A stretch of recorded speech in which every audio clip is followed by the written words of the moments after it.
दोस्तों, तो अब हम लोग एक इंपॉर्टेंट चीज डिस्कस करने वाले हैं, that is called the nuclear binding energy. तो दोस्तों, हम लोगों ने एक चीज ऑलरेडी देख चुके हैं, जो हमारा स्ट्रॉन्ग न्यूक्लियर फोर्स है वो विद इन द न्यूक्लियस हमारा इलेक्ट्रोस्टैटिक रिपल्शन को ओवरपावर करता है। तो न्यूक्लियस के अंदर जो न्यूक्लियॉन्स है उसके अंदर नेट फोर्स जो होता है वो हमारा अट्रैक्टिव होता है। तो मान लो अगर हमें बनाना है 6C12, इन दैट केस जो हमारा कार्बन का न्यूक्लियस है उसके बनाने के दौरान 6 प्रोटॉन और 6 न्यूट्रॉन को हमें इकट्ठा करना पड़ेगा। तो इनिशियली मान लो ये 12 का 12 जो न्यूक्लियॉन है वो हमारा सेपरेटेड फॉर्म में था, और बाद में जब उसको हम इकट्ठा करके एक कार्बन का न्यूक्लियॉन बनाएंगे तो ऑब्वियस सी बात है, डेफिनेटली हमारा स्टेबिलिटी जो है वो हमारा इंक्रीज करेगा। यानी the separated nucleus is definitely less stable and separated nucleus are less stable and the nucleus, यानी जब न्यूक्लियस हमारे साथ में इकट्ठे हो जाएंगे, that is the more stable form. तो इनफाइनाइट सेपरेशन पे अगर मैं मान लेता हूं जो पोटेंशियल एनर्जी 0 है, तो ये जो हमारा न्यूक्लियस है इसका पोटेंशियल एनर्जी डेफिनेटली इस सेपरेटेड फॉर्म से कम होंगे। यानी इसको अगर हम 0 मानेंगे तो डेफिनेटली हमारे नेगेटिव होंगे। तो ऑब्वियस सी बात है, जो न्यूक्लियस को अगर हमें तोड़ना है तो न्यूक्लियस को तोड़ने के लिए हमें बाहर से एनर्जी जो है वो हमें प्रोवाइड करनी पड़ेगी। इन the case of stable nucleus, जो सारे न्यूक्लियस हमारे स्टेबल है, यानी जो स्पॉन्टेनियसली डिके नहीं करता है, यानी जो हमारे स्पॉन्टेनियसली डिके नहीं करता उनको हम बोलते हैं नॉन रेडियो एक्टिव न्यूक्लियस। उन सब के केस में हमें न्यूक्लियस को तोड़ने के लिए कुछ एक्सटर्नल एनर्जी देनी पड़ेगी, और ये वही एनर्जी है जो हमारा जब सेपरेटेड न्यूक्लियस है, जब इकट्ठा हुआ, वो जो न्यूक्लियस बनाया हमें वो वाले एनर्जी के इक्वल।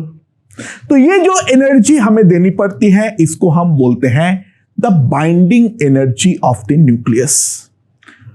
तो सवाल ये है, जो ये सेपरेटेड न्यूक्लियॉन्स है ये जब इकट्ठा हो रहा है, बाहर से कोई वर्क करने वाला तो नहीं है, तो जो ये प्रोसेस है न्यूक्लियस बनाने का, ये प्रोसेस तो डेफिनेटली एक्सोजेनिक है। अच्छा, यहां पे एक्सोथर्मिक या एंडोथर्मिक हम वर्ड यूज नहीं करेंगे, हम वर्ड यूज करेंगे एक्सोजेनिक, यानी एनर्जी छोड़ रहा है, या एंडोजेनिक, यानी जो एनर्जी एक्सेप्ट कर रहा है। न्यूक्लियस को तोड़ना एंडोजेनिक है, न्यूक्लियस का बनना एक्सोजेनिक है। बट सवाल तो यहां पर यह पैदा होता है, जो हमारा एनर्जी रिलीज हो रही है during the formation of nucleus, वो कोई ना कोई एनर्जी का सोर्स तो डेफिनेटली होना पड़ेगा, और ये हम क्लासिकल फिजिक्स के थ्रू एक्सप्लेन ऑब्वियस सी बात है नहीं कर सकते हैं। ठीक है ना।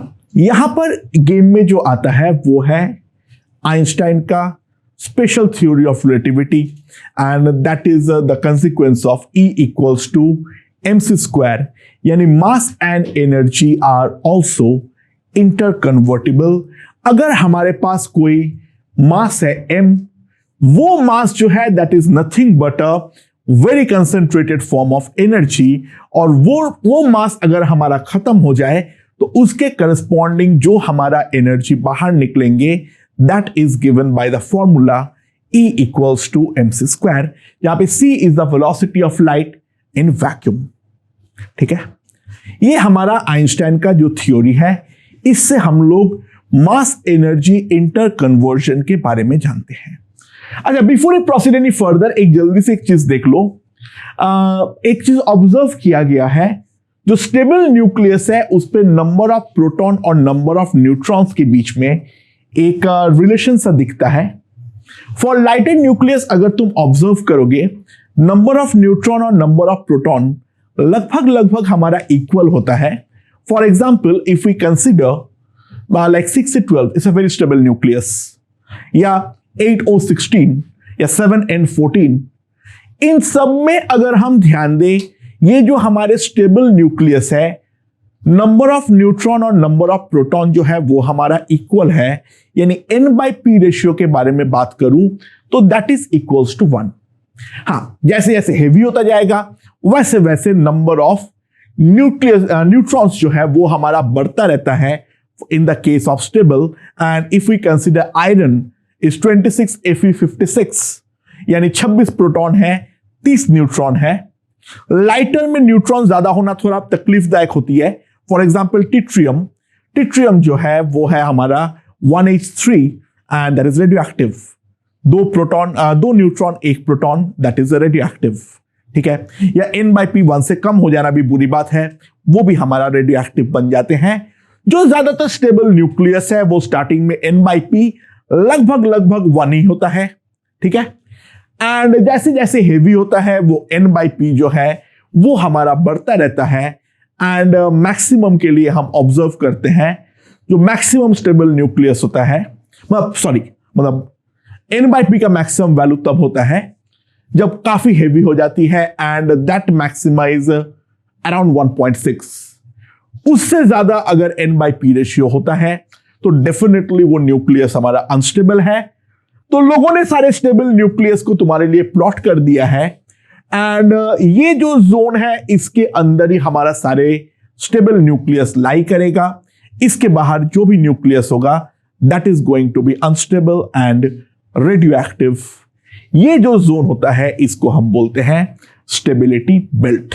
सो बिगिनिंग में n/p 1 को काफी क्लोजली फॉलो कर रहा है, एंड इसके अलावा जो है हेवियर में n/p इक्वल्स टू 1 लाइन से we are getting a greater deviation as shown. ठीक है, अनस्टेबल न्यूक्लियस का अपने आप टूटने प्रोसेस को हम बहुत बार बात कर चुके हैं, that is called radio activity. अच्छा, बाय द वे ये सारे एनालिसिस प्रोटियम का न्यूक्लियस के लिए वैलिड नहीं है, क्योंकि प्रोटियम में हमारे पास कोई न्यूट्रॉन ही नहीं है, तो वहां पे केवल सिंगल प्रोटॉन है, ना वहां पर कोई इलेक्ट्रोस्टैटिक रिपल्शन है, ना कोई न्यूक्लियर पुल है। ठीक है, तो ऑब्वियस सी बात है उसका जो न्यूक्लियस है ना स्टेबल है ना अनस्टेबल है, तो उस पे तो हम जीरो एनर्जी लेवल के बारे में ही बातचीत करेंगे। ठीक है, प्रोटियम का न्यूक्लियस कंप्लीटली डिफरेंट है, क्योंकि वहां पर दूसरा प्रोटॉन है ही नहीं, तो रिपल्शन का फंडा नहीं है, लेकिन न्यूट्रॉन भी नहीं है, तो उस कारण पे कोई न्यूक्लियर पुल के बारे में, न्यूक्लियर अट्रैक्टिव फोर्स के बारे में भी हम बात नहीं करेंगे। ड्यूट्रियम का nucleus is definitely more stable then a protium nucleus, क्योंकि हम जानते हैं जो एक प्रोटॉन और एक न्यूट्रॉन जब इकट्ठे होंगे तो ऑब्वियस सी बात है हमारा सिस्टम का एनर्जी जो है वो हमारी रिलीज होगी। ऐसा कोई न्यूक्लियस पॉसिबल ही नहीं है जिसमें केवल 2 प्रोटॉन है, ऐसा तुम ढूंढ भी नहीं सकते हो, ना हम कहीं पर लैब में उसको बना सकते हैं। ठीक है, तो now we move on to the concept of mass defect and binding energy. Now before we proceed any further, पहले एक हमारा रेफरेंस को देख लेते हैं। यहां पर जो हम मासेस के लेकर बातचीत करते हैं उसका यूनिट होता है एटॉमिक मास यूनिट, यानी AMU। 1 AMU का वैल्यू होती है 1.656 into 10 to the power of -27 kg। तो मान लो 1 AMU का मास को मैंने पूरी तरीके से एनर्जी में कन्वर्ट कर डाला, so delta M is 1 AMU। तो उसके करस्पॉन्डिंग जो हमारा एनर्जी आएगी उसको मैंने कैलकुलेट कर लिया हूं, तो इतना जूल आएगा, जिसको मैं 1.6 इंटू 10 टू द पावर -19 से डिवाइड करके मैंने उसको कन्वर्ट कर लिया हूं इलेक्ट्रॉन वोल्ट यानी ईवी में। ठीक है, एंड 1 AMU मास जो देख सकते हैं, it gives us a huge amount of energy that is equals to 931.5 mega electron, sorry 931.5 mega electron volt. ठीक है, नाउ अब हम लोग अल्फा पार्टिकल सबसे बेसिक में आ जाते हैं। अल्फा पार्टिकल क्या होता है? It is nothing but the helium nucleus. अच्छा, हीलियम न्यूक्लियस का मास हमें मालूम है प्रोटॉन का मास, न्यूट्रॉन का मास, सब कुछ हमें दिया हुआ है। तो we have to compute the binding energy of alpha particle. ठीक है। अच्छा दोस्तों, हमारे पास है 2He4, यानी ऑब्वियस सी बात है हमारे पास है इसके न्यूक्लियस के अंदर 2 प्रोटॉन हैं और साथ में है 2 न्यूट्रॉन। ठीक है। अच्छा, मान लो हम ये सब कुछ नहीं पढ़े हैं थ्योरी, तो व्हाट इज द एक्सपेक्टेड मास? तो दोस्तों ध्यान देना, जो हमारा एक्सपेक्टेड मास होगा वो होगा 2 into mass of proton plus 2 into mass of neutron. This will B 2 into mass of proton plus 2 into mass of neutron. ये हमारा होने वाला है। एंड अगर मैं वैल्यूज पुट कर दूं, this will be equals to 2 into 1.007277 1.008665 AMU. And if I compute, it comes out to be equals to 4.031884 AMU. ठीक है। So this is the expected mass. इसको मैं ME लिख देता हूं।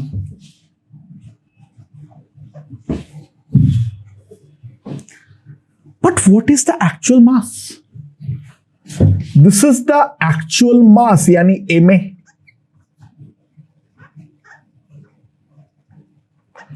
And we can clearly see जो हमारा ME है, that ME is greater than MA। यानी जब हमारा 2 प्रोटॉन और 2 न्यूट्रॉन इकट्ठा होके हीलियम न्यूक्लियस में कन्वर्ट हुआ है, तो उसके दौरान एक सर्टेन अमाउंट ऑफ मास हम देख सकते हैं साफ साफ हमारा लॉस हुआ है, क्योंकि जो हमारा एक्चुअल मास हम देख पा रहे हैं वो एक्सपेक्टेड मास से कम है। तो ये जो कम है, दैट कम is called the mass defect, that is equals to delta M, and that is nothing but ME minus MA। और इसमें से मैं अगर इसको सब्सट्रैक्ट करूंगा तो हमारे पास मास डिफेक्ट जो है that will come out to be 0.0306219 AMU। मैंने कैलकुलेट पहले से कर रखा हूं, मैं देख के लिख रहा हूं। ठीक है। So mass defect equals to 0.0306219 AMU। ठीक है। So, during the process of nucleus formation, this amount of mass has gone, और वो मास हमारा एनर्जी में कन्वर्ट हो गया है। तो और वो जो एनर्जी कन्वर्ट हो गया है, पोटेंशियल एनर्जी तो उतने से ही कम हुआ है। यानी ये वाला न्यूक्लियस को जब हम तोड़ने के बारे में सोचेंगे तो इस मास के करस्पॉन्डिंग जो एनर्जी है वही हमें पलट के प्रोवाइड करनी है, और उस एनर्जी को हम बोलते हैं बाइंडिंग एनर्जी। तो बाइंडिंग एनर्जी जो आएगी, that binding energy will be 0.0366219 into 931.5 mega electron volt. And if we compute 28.5216 mega electron volt. हम एग्जाम में अगर वैसे एग्जैक्ट कैलकुलेशन आता है फिर तो हम बर्बाद हो चुके हैं। Is a very tough question then. ठीक है। खैर, फिर भी यहां तक तो फिर भी सही है, यहां तक तो हम कर सकते हैं एग्जाम हॉल में। उसके बाद इसका एग्जैक्ट वैल्यू 2 डेसिमल तक निकालना बहुत मुश्किल रहेगा। अगर यही सब वैल्यूज दिया हुआ है तो बोलेगा कुछ अप्रोक्सीमेट करने, डोंट वरी अबाउट दैट। मेरे ख्याल से बाइंडिंग एनर्जी और मास डिफेक्ट क्या होता है, इसका एक बेसिक आइडिया जो है वो हमें लग चुका है। एंड देख सकते हैं जो helium has a very high binding energy, ठीक है, and helium nucleus is very stable. Okay, ध्यान देना है, binding energy of protium is 0, ठीक है, क्योंकि वहां पर ना कोई स्टेबिलिटी है, ना कोई इंस्टेबिलिटी है, ना अट्रैक्शन है, ना रिपल्शन है, वो तो केवल एक खुला प्रोटॉन है। ओके ओके दोस्तों, तो अगला क्वेश्चन देखते हैं क्या बोला है। Neutron breaks into a proton and electron, then calculate the energy released in the process. The mass of proton is given, the mass of neutron is given, and the mass of electron is also given. We have to find it in mega electron volt. Okay, तो कैसे करेंगे? जो हमारा basic reaction हो रहा है वो क्या है? Neutron gives us proton plus electron, right? So ध्यान दो, जो हमारा इनिशियल मास होगा that will be nothing but the mass of neutron, that is 1.647 into 10 to the power of -27 kg। और जो हमारा फाइनल मास प्रोड्यूस हो रहा है वो है mass of proton plus mass of electron, that is 1.6725 into 10 to the power of -27, और इस पर मैं लिख सकता हूं 0.0009 into 10 to the power of -27 kg। अच्छा, इतना एक्यूरेट कैलकुलेशन की जहां पर जरूरत पड़ती है वहां पर मास ऑफ इलेक्ट्रॉन को हम 0 नहीं मान सकते, ठीक है ना। So it will come out to be 1.6734 into 10 to the power of -27 kg। तो ऑब्वियस बात है, हम देख सकते हैं जो हमारा फाइनल मास है वो इनिशियल मास से कम है, तो that simply implies the process is exoergic. क्योंकि मास हमारा कम हुआ है तो ऑब्वियस सी बात है कुछ मास हमारा एनर्जी में कन्वर्ट हुआ है, यानी प्रोसेस जो है वो हमारा एक्सॉर्जेनिक है। तो जो हमारा डेल्टा एम होगा that is nothing but the initial minus the final mass, and if we compute, if we subtract, what we have is 0.0013 into 10 to the power of -27 kg। तो ऑब्वियस बात है, हम जानते हैं जो delta E is equals to delta M into C square, ठीक है। So it will come out to be 1.3 into 10 to the power of -30 into 3 into 10 to the power of 8 का whole square joule, and that is 1.3 into 9 into 10 to the power of -14 joule, 1.6 into 10 to the power of -19 electron volt। ये हमारे पास आ जाएगा। And now if we compute, so this is approximately 3/4, this is approximately 3/4। इसे compute करके देख लो तो मेरे पास जो आ जाएगा approximately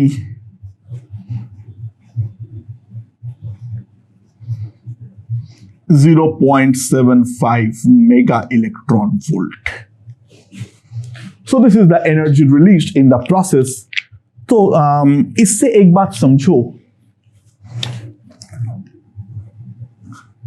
a naked neutron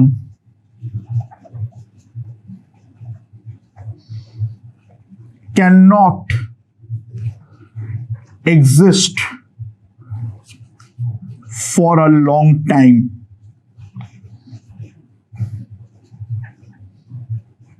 it will decay. जो हमारा नेकेड न्यूट्रॉन है, इसलिए दैट इज अ रीजन जो न्यूट्रॉन का जो एग्जिस्टेंस है वो प्रोटॉन और इलेक्ट्रॉन के काफी देर बाद निकला. द रीजन बीइंग, नेचर में हमें नेकेड न्यूट्रॉन मिलता ही नहीं है. अगर नेकेड न्यूट्रॉन पैदा भी हो जाए with in a very short time, it will decay into a proton and electron. मेरे ख्याल से ये चीज समझ में आ गई है. तो इसमें कोई ज्यादा तोप दागने वाली बात नहीं है. इससे कुछ क्वेश्चंस कर लेंगे. Rest is very simple and straight forward. हमें केवल मास और एनर्जी को लेकर ही खेलना है. इससे ज्यादा कोई और तो दिमाग लगाने की जरूरत नहीं पड़ेगी. अब और एक क्वेश्चन देखते हैं जो कि इसका बिल्कुल उल्टी है. राइट, ओके दोस्तों, so let's look at the question. The binding energy of 17Cl35 nucleus is given to be equals to 298 mega electron volt. The mass of proton equals to 1.007825 mu, and the mass of neutron is given to be 1.008665 mu. Then find its atomic mass in mu. अच्छा, obviously बात है, हमारे पास है 17Cl35. तो obviously बात है हमारे पास है 17 प्रोटॉन्स और साथ में हमारे पास है 18 न्यूट्रॉन्स. ठीक है, तो व्हाट इज द एक्सपेक्टेड मास? जो हमारा एक्सपेक्टेड मास होंगे, that expected mass Me will be nothing but 17 MP plus 18 Mn. ये हमारे पास आने वाला है. एंड उसके बाद इसके वैल्यूज को पुट कर दो. So if we compute, this will come out to be equal to 35.289 AMU. इस अगेन कैलकुलेशन हो गई, दिमाग लगाने वाली बात नहीं है. इसको 17 से मल्टीप्लाई करो, इसको 18 से मल्टीप्लाई करो. What we get is 35.289 AMU. ठीक है. अच्छा, नाउ बाइंडिंग एनर्जी जो है दैट इज इक्वल्स टू कितना? 298 MeV. तो जो हमारा मास डिफेक्ट होगा, इसके बारे में अगर हम बात करें, that delta M will be nothing but binding energy bye 935. इतना AMU होगा, क्योंकि एक AMU से हम जानते हैं 931.5 अमाउंट ऑफ एनर्जी रिलीज होती है. तो ऑब्वियसली बात है यहां पर जो रिलीज होगी that will be equals to 931.5 AMU, binding energy by 935.5 AMU. और 298 को यहां पर पुट कर दो, so it will approximately come out to be 319 AMU. So this is delta M. यानी व्हाट आई नो, जो हमारा mass expected minus mass actual होता है वो होता है हमारा मास डिफेक्ट यानी डेल्टा M. तो ऑब्वियस सी बात है जो हमारा एक्चुअल मास होगा that is Me minus delta M. And now if I subtract, ये हमारा खत्म हो गया 7, 34.97 AMU. So that is the actual mass. And दोस्तों ध्यान देना, this is nothing but the atomic mass. तो इसका जो बेसिक अंडरस्टैंडिंग है मेरे ख्याल से वो हमारा दिमाग पे बैठ चुका है, जो मास और एनर्जी को लेके हमें किस तरीके से खेलने की जरूरत पड़ती है. ओके ओके दोस्तों, तो अब हम लोग एक इंपॉर्टेंट टर्म डिस्कस करेंगे that is the binding energy per nucleon. अच्छा, Fe का जो न्यूक्लियस है उसका बाइंडिंग एनर्जी है 492.8 MeV और बाइंडिंग एनर्जी ऑफ बिस्मथ जो है वो है 1640 MeV। ठीक है, बिस्मथ 209 का जो बाइंडिंग एनर्जी होती है वो दे रखा है और Fe56 का दे रखा है। सवाल है दोनों में कौन ज्यादा स्टेबल है। अच्छा, अभी तक तो हमने यही बात की है, जो बाइंडिंग एनर्जी जितनी ज्यादा होगी वो चीज उतना ज्यादा स्टेबल होगा। चलो इसको छोड़ दो। एक सिंपल एग्जांपल है, मान लो एक घर का पर मंथ इनकम जो है वो 1 लाख रुपया है और दूसरे वाले घर का 2 लाख रुपया है, तो कौन सा घर का इनकम अमीरी ज्यादा है, रिचनेस ज्यादा है, वो अगर मैं पूछूं तो इसका जवाब क्या आएगा? दोस्तों ध्यान दो, इसका जवाब हम दे ही नहीं सकते हैं। हो सकता है जो 2 लाख पर मंथ इनकम करने वाले घर पे जो टोटल मेंबर्स है वो 10 है, वहीं पे जो 1 लाख पर मंथ कमाने वाला जो फैमिली है उस पे केवल 2 ही लोग हैं। तो अगर मैं पर हेड कमाई देखूं तो जो 1 लाख कमाने वाले घर है उसमें 50,000 रुपया पर हेड है, जबकि 2 लाख वाले घर टोटल अमाउंट भले ही हमें ज्यादा दिख रहा है, लेकिन एक्चुअली अगर हम पर हेड कमाई के बारे में ध्यान दें तो वहां पर हम बहुत सिंपल सी बात है देख सकते हैं, वो केवल और केवल 20,000 पर मंथ है। ठीक है, that is the difference between अमीर कंट्री और गरीब कंट्री। ध्यान दो, इंडिया का इकोनॉमी का साइज बहुत बड़ा है, लेकिन जब उसको हम लोग पर हेड के बारे में देखने जाएंगे तो जो डेवलप्ड कंट्रीज है उसके कंपैरिजन में इंडिया बहुत नीचे है, क्योंकि लोग ज्यादा है, एरिया ज्यादा है। ठीक है, मेन तो लोग ज्यादा है, तो टोटल जो इकोनॉमी है उसका साइज हमें बड़ा दिख सकता है, लेकिन जो ओवरऑल अगर हम ध्यान दें, जो पर कैपिटा अगर हम ध्यान दें, तो वहां पे हमारा कमाई जो है वो काफी कम है as compare to the developed nations. तो सिमिलरली जब हमारा Fe का न्यूक्लियस बना था तो 56 न्यूक्लियॉन साथ में आने पर इतना एनर्जी रिलीज हुई थी। तो पर न्यूक्लियॉन, देख हर न्यूक्लियॉन भाई अपने आप में स्टेबल मानना चाहेगा। देखो एक प्रोटॉन आ रहा है, प्रोटॉन जो है उसमें कोई सोशल सर्विस नहीं चल रखा है दिमाग पे, वो तो अपना फायदा देखेगा। तो जब 56 न्यूक्लियॉन साथ में आया है तो हर एक न्यूक्लियॉन को जो स्टेबिलिटी मिली है, ध्यान देना, वो आया है 8.8 मेगा इलेक्ट्रॉन वोल्ट, जबकि इन the case of bismuth that is only 7.84 mega electron volt.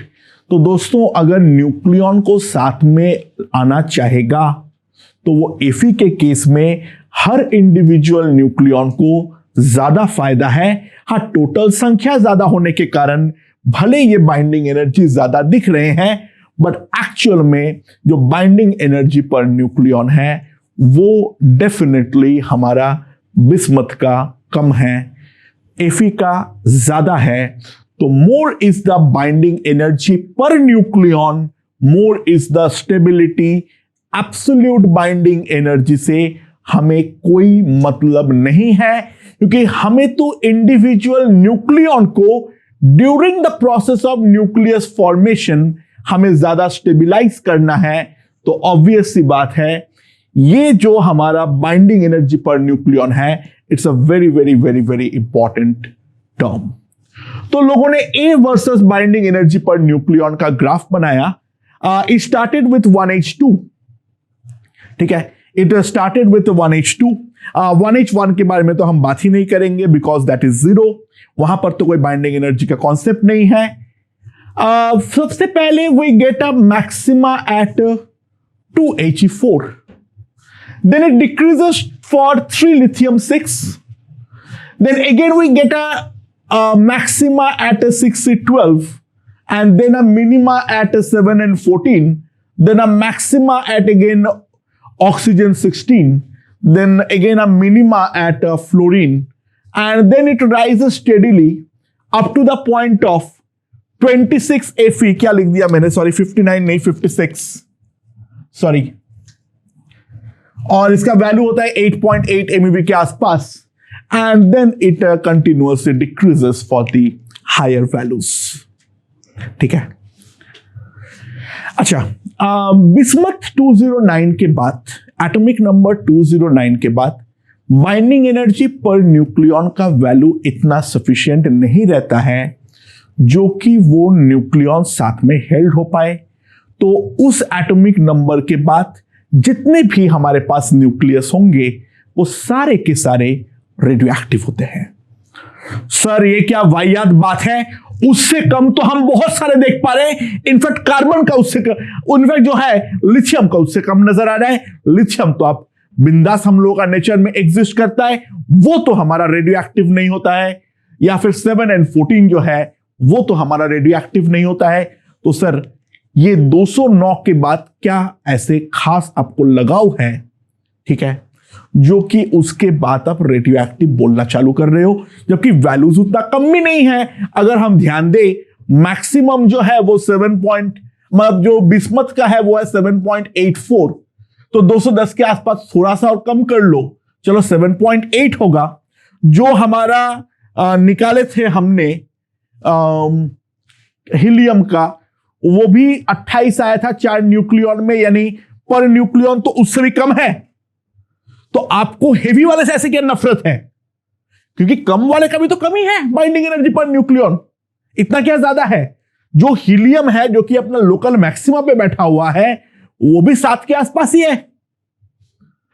दोस्तों ये जो बाइंडिंग एनर्जी पर न्यूक्लियॉन है ये average binding energy per nucleon है।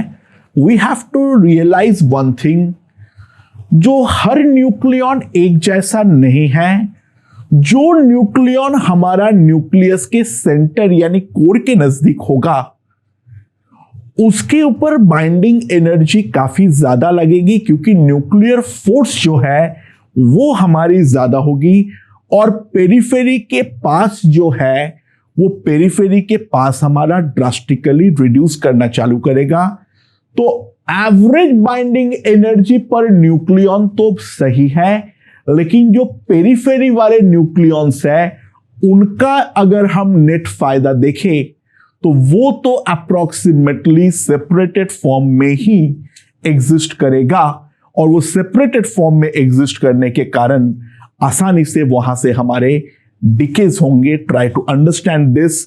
हम जो बिस्मथ के लिए निकाल रहे हैं वो average binding energy per nucleon है, but that average is just an average. जो न्यूक्लियस के सेंटर के नजदीक होगा उसके स्टेबिलिटी डेफिनेटली उससे ज्यादा होगी, और जो हमारे पेरिफेरी के पास होंगे उस पर काफी कम होंगे। और वहां पर जब एक सर्टेन वैल्यू अटेन होती है जो कि इतना कम हो जाए, जो कि न्यूक्लियस का जो स्ट्रॉन्ग न्यूक्लियर अट्रैक्शन फोर्स है वो इलेक्ट्रोस्टैटिक रिपल्शन से लगभग ओवरपावर होना चालू कर दे, तो वहां पर हमारा न्यूक्लियस जो है वो अनस्टेबल बनना चालू करता है। ठीक है, तो that's a very important aspect regarding it.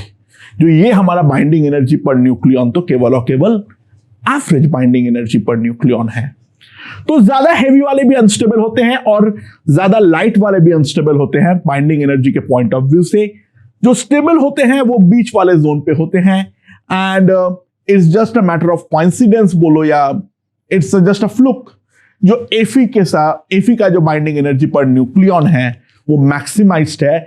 By the way उसका न्यूक्लियस सबसे ज्यादा स्टेबल है, and nuclear stability has absolutely nothing to do with the chemical stability. F highly reactive है, वी नो। हीलियम से तो डेफिनेटली बहुत ज्यादा reactive है, हीलियम रिएक्ट ही नहीं करता है केमिकल रिएक्शन के साथ। ये स्टेबिलिटी का कोई संबंध नहीं है। ओके, सो जस्ट याद रखो जो Fe56 का मैक्सिमम होता है, क्यों होता है? नहीं, it's a mathematical data, it's a experimental data, that's it. इसके आगे मैं कुछ नहीं बोलूंगा। And another important aspect of this graph is जो 2He4 6C12 O8 16 ये सारे में लोकल मैक्सिमास एग्जिस्ट कर रहा है, जबकि लोकल मिनिमास उनकी बाजू में है। यानी जब नंबर ऑफ प्रोटॉन्स और नंबर ऑफ न्यूट्रॉन्स दोनों हमारा इवन हो रहा है, दैट इज मोर स्टेबल, और जब ऑड हो रहा है तो वो हमारा कम स्टेबल होता है। What is the reason? दोस्तों इसके ऊपर बहुत डिटेल डिस्कशन करना तो पॉसिबल नहीं है, ठीक है, वो हमें थोड़े औकात की बाहर है, राइट। मोटे मोटे बात पे समझो, जो हम लोगों ने एटॉमिक स्ट्रक्चर पे करते हैं, जो हर एक घर पे हमें 2 इलेक्ट्रॉन्स आ सकते हैं ऑपोजिट स्पिन के साथ, वैसा एनर्जी लेवल न्यूक्लियस के अंदर भी एग्जिस्ट करता है, और वो लेवल जो है वो ऑपोजिट स्पिन्स के प्रोटॉन या न्यूट्रॉन से, जो हमारा ऑपोजिट स्पिन के प्रोटॉन और न्यूट्रॉन से हमारा ऑक्युपाइड होता है। सो पेयरिंग अप अगर हो पाता है तो वो न्यूक्लियर लेवल अच्छे से फिल होती है, and that is more stable. और जो हमारा हाफ फिल्ड रहती है nuclear level, that is relatively less stable. तो कभी गौर से देखना, दोनों ऑड वाले, यानी प्रोटॉन भी ऑड और न्यूट्रॉन भी ऑड, ऐसे दोनों ऑड वाले न्यूक्लियस बहुत कम होते हैं। जो लिथियम का हमने ड्रॉ किए हैं 3Li6, उसका स्टेबल जो होता है वो होता है 3Li7। यानी दोनों के दोनों ऑड वाले तो मिलना मुश्किल है। हां, एक जो है वो है 1H2, जिसके बारे में इतना कम बात करें उतना अच्छा है, और एक है 7N14, और वो भी हमारा ठीक ठाक अनस्टेबल न्यूक्लियस है। हाँ, रेडियो एक्टिव नहीं है, नेचुरली डिके नहीं करता है, बट दोनों ऑड वाले, प्रोटॉन का संख्या भी ऑड और हमारा न्यूट्रॉन की संख्या भी ऑड, ऐसा न्यूक्लियस तो हमें काफी ज्यादा कम मिलती है। दोस्तों इन बातों पे तो हमें थोड़ा सोचना पड़ेगा। तो प्रोटॉन, न्यूट्रॉन, इलेक्ट्रॉन, इन सब का अपना एक्सिस के अबाउट स्पिन्स होते हैं, और ये जो हमारे पार्टिकल्स है, चाहे एटॉमिक पार्टिकल हो या सब एटॉमिक पार्टिकल्स हो, जिनके पास स्पिन होता है, उन सबको हम बोलते हैं फर्मियॉन्स। इन सबको हम बोलते हैं फर्मियॉन्स। हां, कुछ सब एटॉमिक पार्टिकल्स ऐसे होते हैं जिनके पास स्पिन नहीं होता है। इसका सबसे बड़ा एग्जांपल है photons. The photons do not have a spin. तो ऐसा जो पार्टिकल्स होते हैं, ठीक है, उन सबको हम बोलेंगे बोसॉन्स। जिनका स्पिन होंगे उनको हम बोलेंगे फर्मियॉन, जिनके पास स्पिन नहीं होगा उनको हम बोलेंगे बोसॉन। तो बाइंडिंग एनर्जी पर न्यूक्लियॉन जो है वो मोटे मोटे तौर पे हमें स्टेबिलिटी को जजमेंट लेने में हेल्प करते हैं। तो अब हम लोग इस चीज के ऊपर और थोड़े बहुत क्वेश्चन सॉल्व करते हैं। Let's see. ओके दोस्तों, तो ये वाला क्वेश्चन देखते हैं। A beryllium nucleus is bombarded by an alpha particle. It produces a nucleus of 6C12. The binding energy per nucleon जो है वो बेरिलियम, हीलियम और जो कार्बन है उसके लिए दे रखा है। तो सवाल 2 है, पहला, जो क्या इसके अलावा, कार्बन के अलावा और कोई प्रोडक्ट बन रहा है या नहीं, नंबर 1। और दूसरा, ये वाले प्रोसेस में कितना एनर्जी रिलीज हुआ है वो निकालो। एंड ध्यान देना, अगर पार्ट ए का आंसर यस है, so that will lead us to very interesting case, and that is हमें बाइंडिंग एनर्जी ऑफ एक्स के बारे में दे नहीं रखा है, तो उसका रिक्वायरमेंट क्यों नहीं पड़ रहा है, ये भी हमारा एक इंपॉर्टेंट सवाल का हिस्सा है। Okay, let's see. So alpha is nothing but a helium nucleus. So the reaction is very simple. 4 beryllium 9 plus 2 He4 6C12 तो मैंने लिख दिया, तो ऑब्वियसली बात है यहां पर नीचे का 6 तो 6 हो जा रहा है, ऊपर यहां पर 13 है बट यहां पर केवल 12 ही है। तो ऑब्वियसली बात है हमें नीचे तो 0 रखना है, ऊपर 1 रखना है। तो this is additionally formed. This is my X, a naked neutron. हाँ, ऑब्वियसली बात है ये फर्दर डिसोशिएट कर जाएगा प्रोटॉन और इलेक्ट्रॉन में। That's a different thing. That's a different thing. But जो हमारा पैदा होगा उस इंस्टेंट पे, that is a naked neutron. Now, binding energy is not required as this neutron does not interact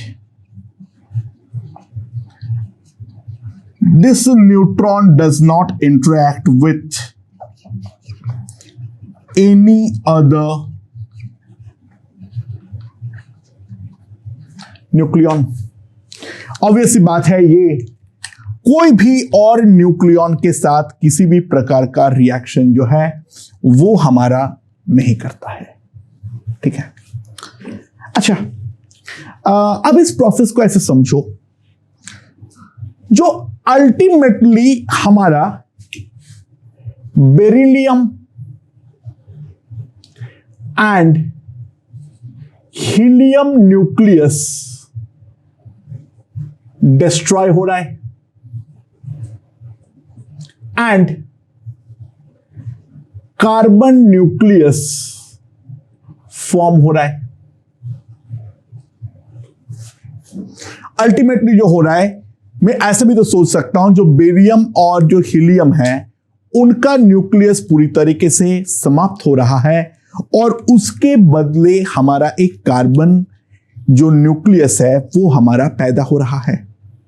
तो दोस्तों ध्यान दो, हमें खत्म करने के लिए तो देना पड़ेगा energy to be given to destroy beryllium and helium nucleus. ये कितना होगा? अच्छा, बेरिलियम का बाइंडिंग एनर्जी पर न्यूक्लियन जो है वो मुझे मालूम है, दैट इज इक्वल्स टू 6.4763 और ऐसे नॉन न्यूक्लियंस है प्लस 7.0819 इंटू इस पे 4 न्यूक्लियन है। इतना मेगा इलेक्ट्रॉन वोल्ट हमें देना पड़ेगा, राइट? और एनर्जी ऑब्टेन्ड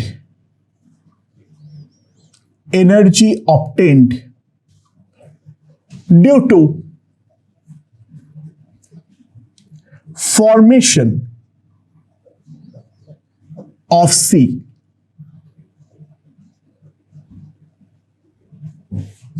न्यूक्लियस के फॉर्मेशन के कारण जितना एनर्जी हमें मिलेगी, तो 12 न्यूक्लियन है और बाइंडिंग एनर्जी पर न्यूक्लियन जो है वो है 7.6885। तो यहां पर एनर्जी मिल जाएगी 12 इंटू 7.6885 मेगा इलेक्ट्रॉन वोल्ट। ठीक है, सो दोस्तों, जो हमारा एनर्जी रिलीज होगी, जो हमारा टोटल एनर्जी रिलीज होगी, जितना हमारा ऑब्टेन हुआ है माइनस जितना हमें देना पड़ा है, so that will B 12 into 7.6885 minus 9 into 6.4763 minus 4 into 70189 mega electron volt, and if we compute, so we will get 5.6477 mega electron volt. Rest is all calculation. ठीक है, ये न्यूट्रॉन की जरूरत क्यों नहीं पड़ी है, वो एक इंपॉर्टेंट कंसेप्चुअल पॉइंट था, मेरे ख्याल से वो समझ में आ चुका है। तो बाइंडिंग एनर्जी पर न्यूक्लियन से देखो एज सच कोई अलग क्वेश्चन का प्रोफाइल नहीं बनती है, बट सिंपली उसको नंबर ऑफ न्यूक्लियन से मल्टीप्लाई कर दो, बाकी क्वेश्चंस जो है वो तो pretty simple and straight forward है। ओके दोस्तों, इट हैज बीन ऑब्जर्व्ड जो बेरिलियम का जो 8 वाला आइसोटोप है वो एग्जिस्ट नहीं करता है, क्योंकि अगर 4 बेरिलियम 8 को बनाने का कोशिश किया जाता है, वो तुरंत ऑब्जर्व किया गया है, जो वो 2 अल्फा पार्टिकल में तुरंत डिके कर जाता है। बाइंडिंग एनर्जी पर न्यूक्लियन के पॉइंट ऑफ व्यू से ये वाला चीज को हमें एक्सप्लेन करने का कोशिश करेंगे। अच्छा, पहली बात यह है जो क्या ये हमारा स्टेबल है या नहीं है, सवाल यहां पर ये इंपॉर्टेंट है, जो बेरिलियम खुद जो है वो हमारा स्टेबल है या नहीं। लेट्स सी, जो अगर मेरे पास 4 बेरिलियम 8 है तो बेसिकली मेरे पास है 4 प्रोटॉन प्लस 4 न्यूट्रॉन, तो जो हमारा एक्सपेक्टेड मास होगा that will B 4 mp plus 4 mn। ठीक है, और एक्चुअल मास जो है वो तो मुझे मालूम है, तो ये वाले प्रोसेस में जो डेल्टा m होगा that will B m minus mbe।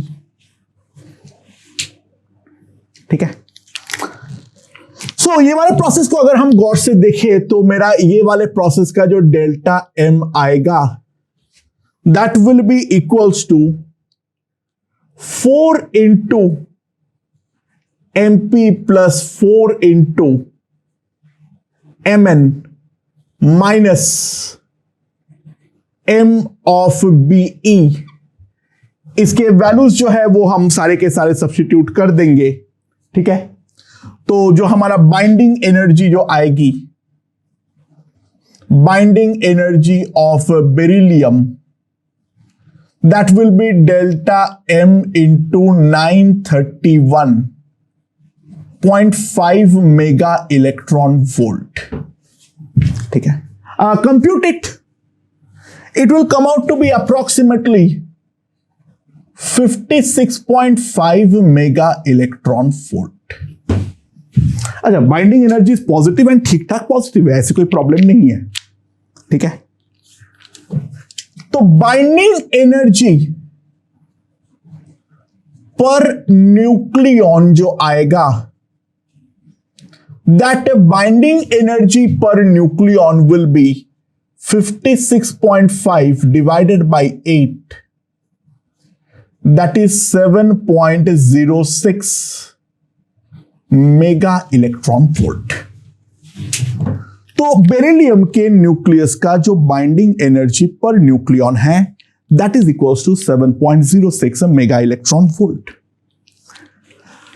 Now अब ध्यान दो दोस्तों, जो अगर मैं यहां से जाता हूं हीलियम पे, अगर मैं यहां पर जाता हूं हीलियम पे, तो यहां पर अगर हम ध्यान दें बाइंडिंग एनर्जी ऑफ हीलियम जो आएगा, बाइंडिंग एनर्जी ऑफ हीलियम जो आएगा वो मेरे पास कितना आएगा दोस्तों, ध्यान देना, that will be nothing but 4 into 2 into mass of proton plus 2 into mass of neutron minus mass of helium into 931.5 MeV। ये हमारे पास आने वाला है। ठीक है, समझ में आया? तो इसका जो बाइंडिंग एनर्जी पर न्यूक्लियॉन होगा ये होगा, ये जो ऊपर में लिखा हूं, divided by 4। And now if we compute that number that comes out to be 7.106 MeV।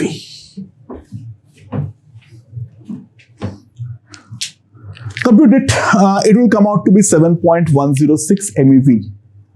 तो ऑब्वियस सी बात है, ध्यान दो, देखो बेरिलियम में कोई खराबी नहीं है, बट बेरिलियम से अच्छा है 2 हीलियम का होना। तो बेरिलियम का अच्छा अगर 2 हीलियम का होना है, मैं थोड़ा सा गलत कैलकुलेट किया हूं, एक सेकंड रुक जाओ। It actually comes out to be 7 मैं थोड़ा करेक्शन कर लेता हूं,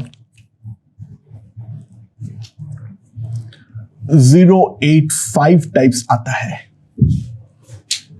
ठीक है, कैलकुलेट कर लेना, ठीक है, कुछ फर्क नहीं पड़ता है। वो 7.06 से ज्यादा ही आता है। तो मेन बात है binding energy per nucleon of helium is greater than binding energy per nucleon of beryllium, that implies this reaction occurs spontaneously। तो छोटे न्यूक्लियस के केस में ये एक इंपॉर्टेंट बात ध्यान देना है, केवल न्यूक्लियस का स्टेबल होना काफी नहीं है। अगर वो स्पॉन्टेनियसली ऐसे दो पार्ट में टूट सके जो उससे भी ज्यादा स्टेबल है, तो डेफिनेटली वो वाला प्रोडक्ट जो है वो हमारा बन जाएगा। ओके दोस्तों, तो ये वाला क्वेश्चन देखते हैं। मेरे पास binding energy per nucleon versus A का एक हाइपोथेटिकल ग्राफ दिया हुआ है। ठीक है, ये वाला लाइन जो है उसका बाइंडिंग एनर्जी पर न्यूक्लियन दिया हुआ है, right. And up to 56 it increases and after that it decreases. Take both the variations to be linear with one exception. जो बाइंडिंग एनर्जी ऑफ हीलियम है, हीलियम न्यूक्लियस, वो यहां से तुम जो प्रेडिक्ट करोगे उसका 11 टाइम्स है, ये हमारा दिया हुआ है।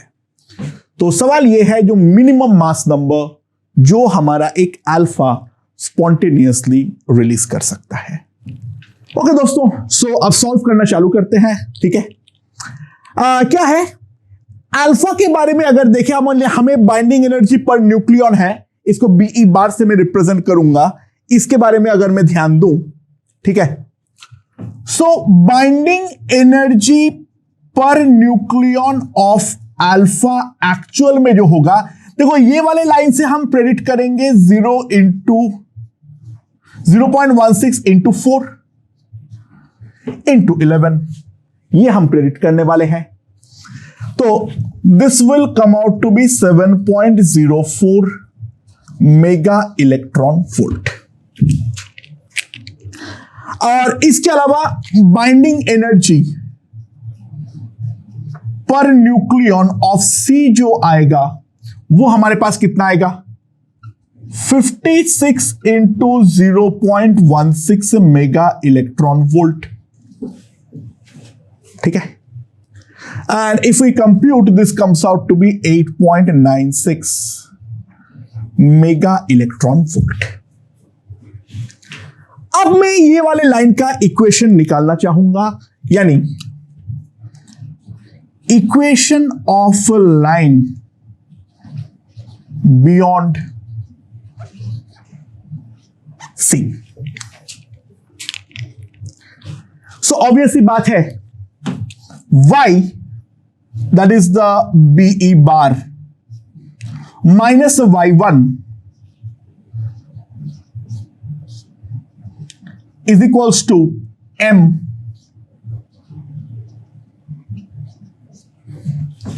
ये आ जाएगा मेरे पास। ठीक है, ये मेरे पास आ जाएगा। सो इफ वी कंप्यूट, जो हमारा बीई बार आएगा that is equals to 9.63 minus 0.12। ठीक है, सॉरी मैंने स्लोप थोड़ा गलत लिया हूं, ये स्लोप है 0.012। सॉरी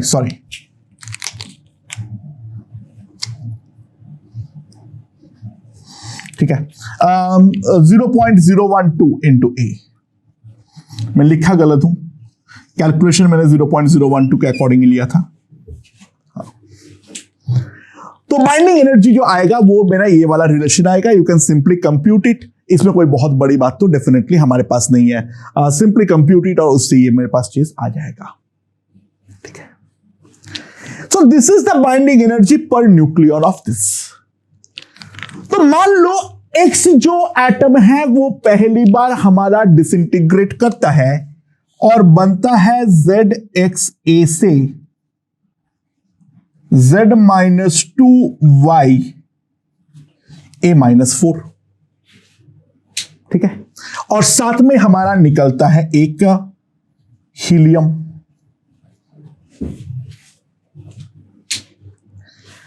अच्छा, ये अगर हमारा रिएक्शन हो रहा है तो ऑब्वियसली ये वाला प्रोसेस जो है वो हमारा एक्सोर्जेनिक होना चाहिए। तो ऑब्वियस सी बात है, binding energy for Y plus binding energy of alpha must be greater than binding energy of X। ये हमारे पास होना चाहिए। सो दोस्तों अब ध्यान दो, अब सिंपल कैलकुलेशन है। बाइंडिंग एनर्जी ऑफ Y कितना होगा? 9.63 minus 0.12 A minus 4 plus 7.04 sorry into 4। ठीक है, समझ में आया? And that must be, sorry मैंने और भी एक बार गलती किया हूं, इंटू A माइनस 4 करना भूल गया, ये तो पर न्यूक्लियन था, सॉरी। हाँ, A माइनस 4 इंटू दिस, ये हमारा बाइंडिंग एनर्जी आ जाएगी, प्लस 7.04 इंटू 4, ये हमारे पास आ जाएगी, and that must be greater than A into 9.63 minus,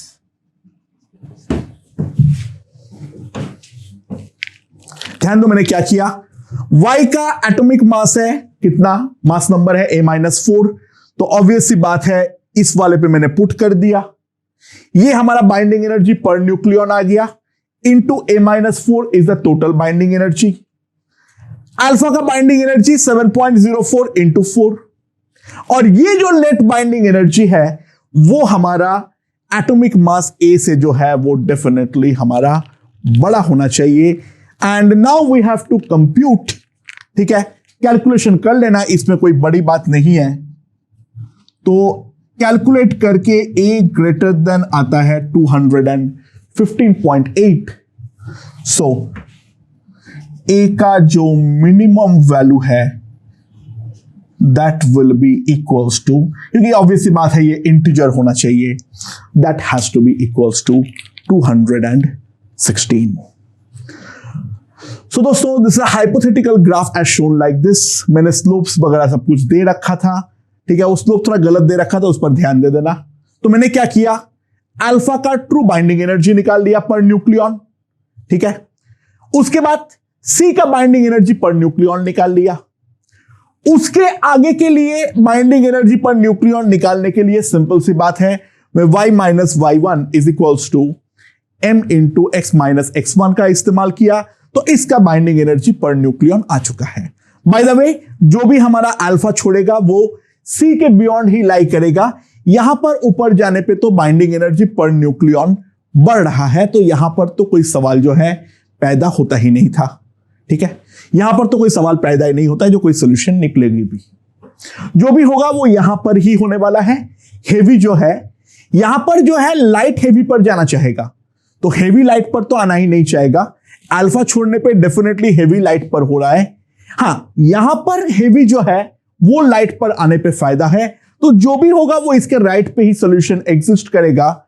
तो मान लो ए पर होता है, तो जेड एक्स से मान लो हमें देता है z minus 2 y a minus 4 plus an alpha, and this process has to be exorgenic.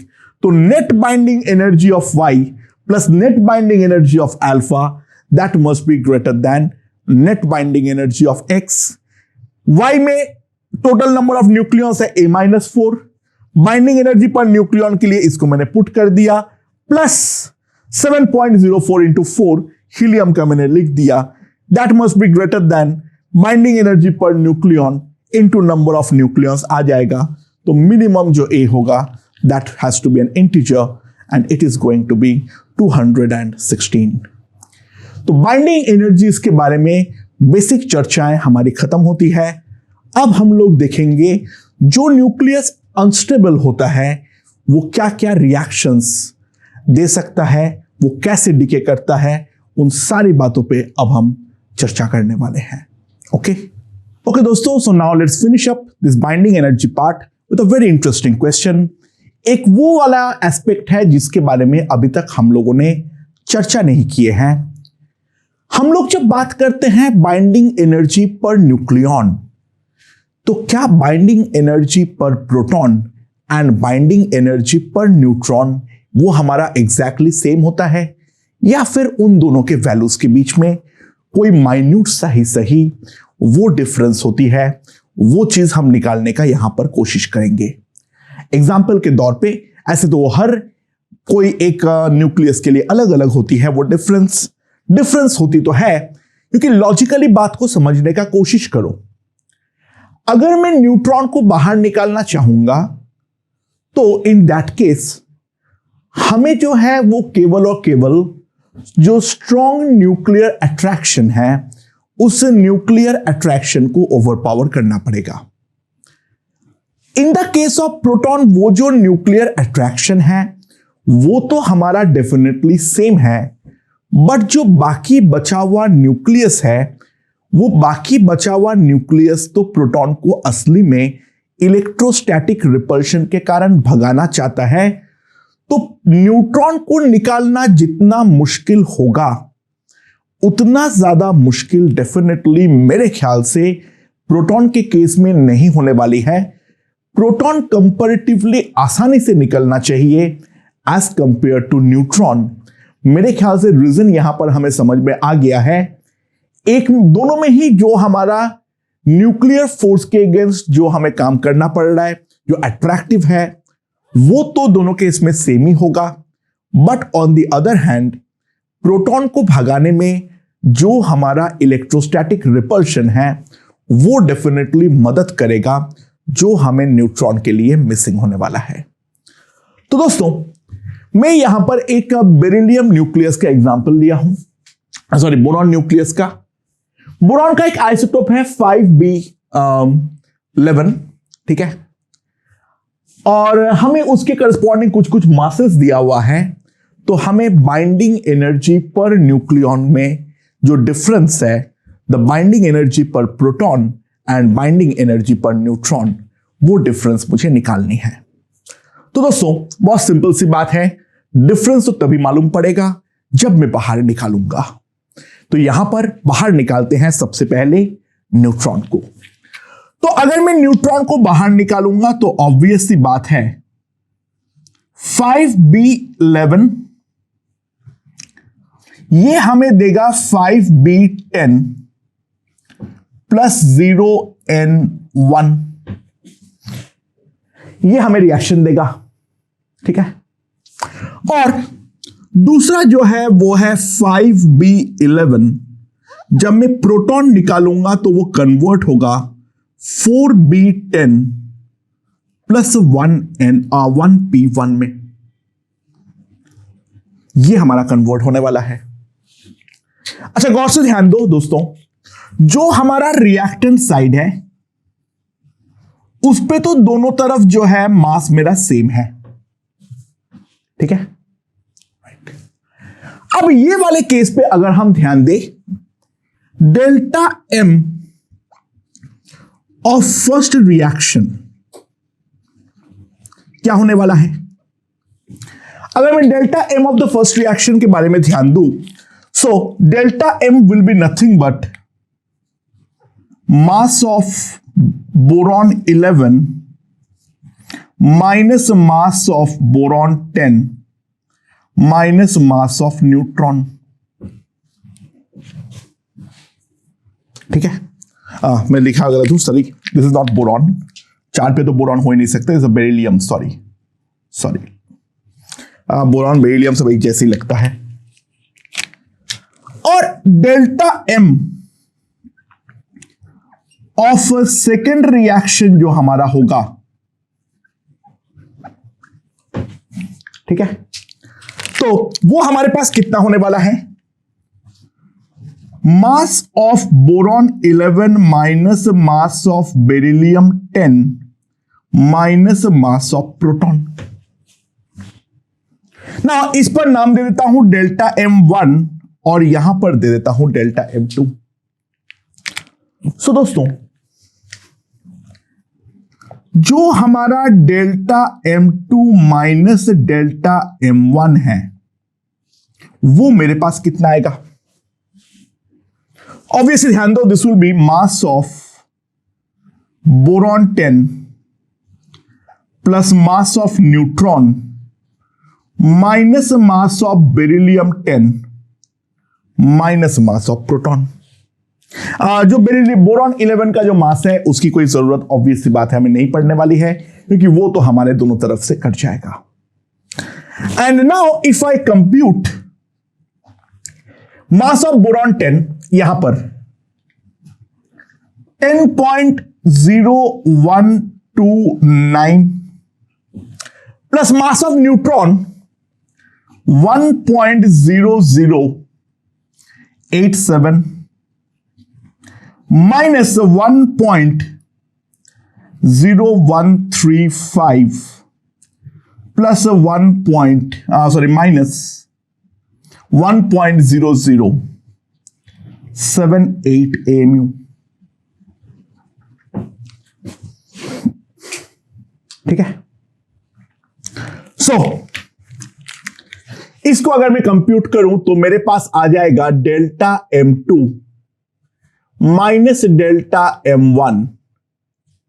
Now इस कैलकुलेशन अगर मैं इन दोनों को सब्सट्रैक्ट करूंगा तो आई विल गेट माइनस 0.0006 और इन दोनों को अगर मैं सब्सट्रैक्ट करूंगा तो मेरे पास आएगा 0.0009 AMU। ये हमारे पास होने वाला है। ठीक है, सो अगर मैं लिख देता हूं तो this will come out to be 0.0003 AMU। तो ऑब्वियस ही बात है, हम देख सकते हैं जो delta M2 is greater than delta M1। ठीक है, अच्छा, अगर हम यहां पर ध्यान दें तो ये वाले रिएक्शन पे हमें प्रोवाइड क्या पढ़ना पड़ा था? हमें अल्टीमेटली जो प्रोवाइड करना पड़ा था, बाकी सब तो सेम ही है, लेकिन जो हमारा प्रोटॉन का बाइंडिंग एनर्जी है वो हमें एक्सटर्नली प्रोवाइड करना पड़ा था ये वाले रिएक्शन में। ठीक है, और ये वाले रिएक्शन में जो हमें प्रोवाइड करना पड़ा था वो कितना प्रोवाइड करना पड़ा था? बाइंडिंग एनर्जी पर न्यूट्रॉन। और अल्टीमेटली जो हमारा रिएक्शन में डिफरेंस आ रहा है वो तो इसी के करस्पॉन्डिंग आएगा। तो ऑब्वियस सी बात है, अगर हम ध्यान दें तो जो हमारा डेल्टा E होगा that will be delta M2 minus delta M1 into C square.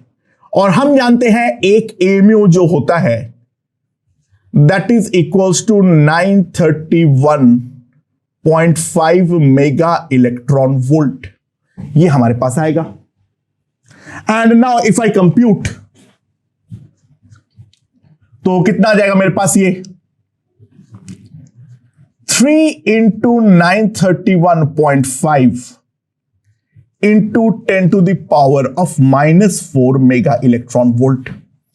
ये हमारे पास आने वाला है। एंड ध्यान दे यहां पर हम लोग, so that will be equals to 27 approximately, अगर हम ध्यान दें 0.28 मेगा इलेक्ट्रॉन वोल्ट। दोनों रिएक्शन में एनर्जेटिकली इतना डिफरेंस हमें मिलने वाला है, और ये जो डिफरेंस आया है वो डेफिनेटली हमें प्रोटॉन को निकालने में जो कम बाइंडिंग एनर्जी प्रोवाइड करना पड़ा है उसके करस्पॉन्डिंग आया है। So that is equals to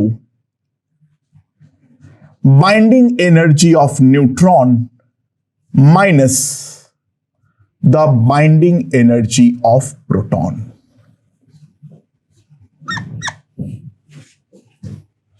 ठीक है, सो दोस्तों इस कारण पे हम ध्यान दे सकते हैं जो हमें न्यूट्रॉन को निकालने में थोड़ी सी ज्यादा आसानी होगी एज कंपेयर टू प्रोटॉन।